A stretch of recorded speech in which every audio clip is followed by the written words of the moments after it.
If you've been researching deep into astrophotography, you may have come across a space station that many people photograph called the International Space Station. It's called the ISS for short, and it is the third brightest object in the night sky, rivaling even Venus itself. The reason why the ISS is this bright is that the space station is still bathed in sunlight long after darkness has fallen here on Earth. That sunlight reflects off its solar panels, just like sunlight glints off of an airplane or a mirror. That's what makes it and the other satellites visible to us in our night sky. So, if you do not know what the ISS is, it is a habitable satellite in orbit around the Earth.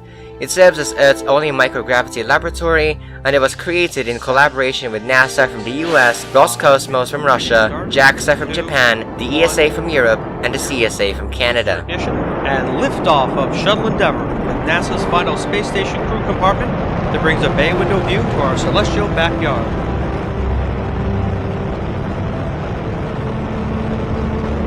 Houston, Endeavour, roll program. Roger, roll, Endeavour. The space station is also so huge that it is 1 yard shy of the full length of an American football field when measured from end to end. The ISS lies within the Earth's thermosphere, since it is 408 kilometers above the ground, and it also moves so fast that it can circle our planet every 93 minutes, completing around 15 orbits per day. Ever since the first crew arrived on the ISS on November 2, 2000, people have been living on the space station ever since, and there has not been a single day where humanity is not in space.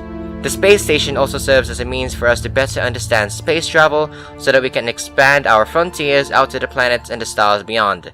As of making this video, there are currently 7 astronauts on board the ISS. So, how does the ISS look like to the naked eye for an observer on the ground? Assuming that you have clear skies, it will look like a bright, unblinking star moving quickly from horizon to horizon. It will be at its fastest when it is overhead, and will start to slow down when it is close to the horizon from our perspective. It also does not matter whether you live in the middle of a city or if the moon is in the sky, because all that you need to see the ISS is a clear sky and nautical twilight has already begun. The ISS, however, is not visible during the day.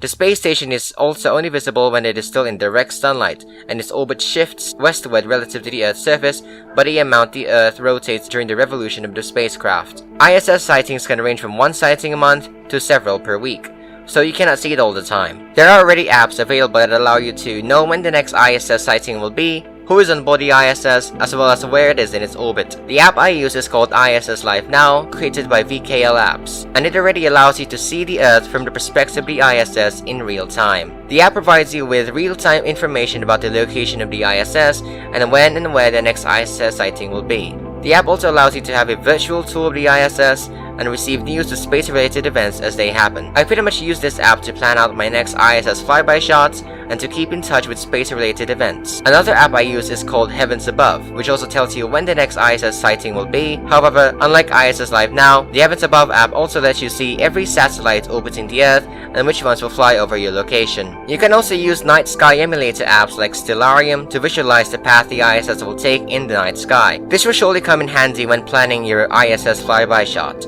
Aside from the app, some websites tell you where the ISS is and when the next ISS flyby will be. One of these websites is one created by NASA, called Spot the Station, and I will leave a link to that site in the description below. The site already tells you how long the flyby will be, and where the space station will appear and disappear in the night sky. Make sure that you have a clear view of the path that the ISS will take across the sky if you want to see the flyby with your own eyes. Now that we know what the ISS is and how to find it, the question now becomes how to capture it if you're looking forward to one. If you want to capture an ISS trail as the space station moves across the sky, make sure to put your DSLR or mirrorless camera on something sturdy like a tripod, but you can also improvise if you don't have one.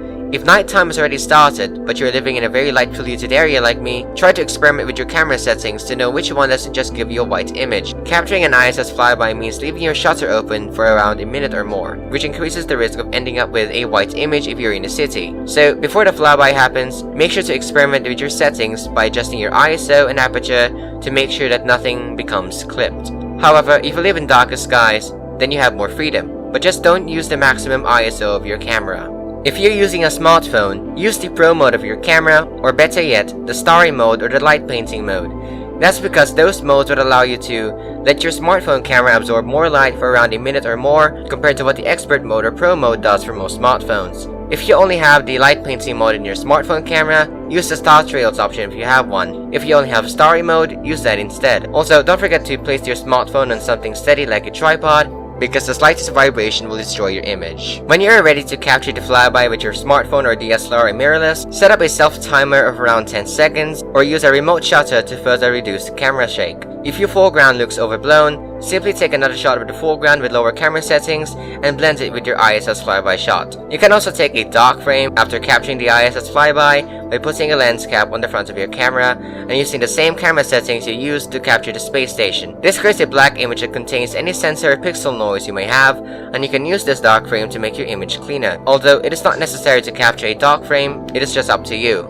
If you want to create a short time lapse with the ISS flyby like this one, then set your shutter to around 5 or 10 seconds, and lower down your ISO to around 800 or 1600. Make sure long exposure noise reduction is turned off on your camera, otherwise there'll be a huge time gap in between your images. Also, make sure to set it to continuous shooting mode so that everything will be automatic. You can also use a remote shutter for this. Afterward, you can put them into software like LR time-lapse or whatever video editing software you use to create the short time-lapse. If you want to photograph the ISS through your telescope, then that can be a bit more challenging. If you can photograph the moon and the sun in great detail, like this one, then you can photograph the ISS as it passes in front of these celestial objects. Most modest telescopes can already do this as well. In terms of cameras, a DSLR or a high-speed CMOS planetary camera will do, but a CCD will not work since they are too slow. Capturing the ISS with your DSLR means using a shutter of around 1 in 1600ths of a second to prevent any motion blur since the station moves very fast. Make sure to also achieve proper focus by using the moon, the sun, or a star as a reference before capturing the transit.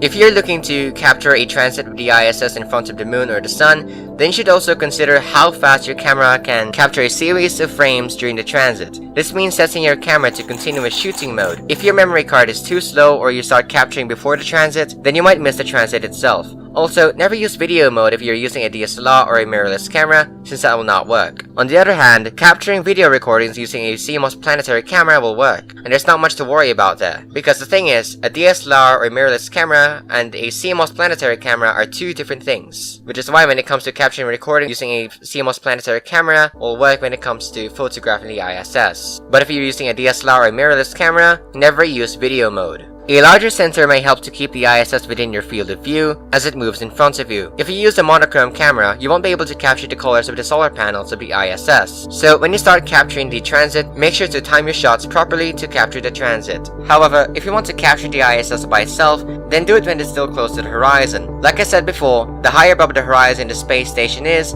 the faster it moves across the sky. This will be much harder to do if you don't have a star tracker or a go-to mount. If you only have an all-manual telescope, just capture the ISS when it's still low to the horizon, or you might be better off capturing a transit of it. After you're done imaging the International Space Station, you will have to edit them afterward. So that's it for this video, guys, and I hope that you found this video useful and informative so far, and I also hope that you learned something new from this video regarding how to photograph the ISS. If you want to enjoy the night sky anytime soon, especially the International Space Station, I wish you good luck and clear skies, and stay safe.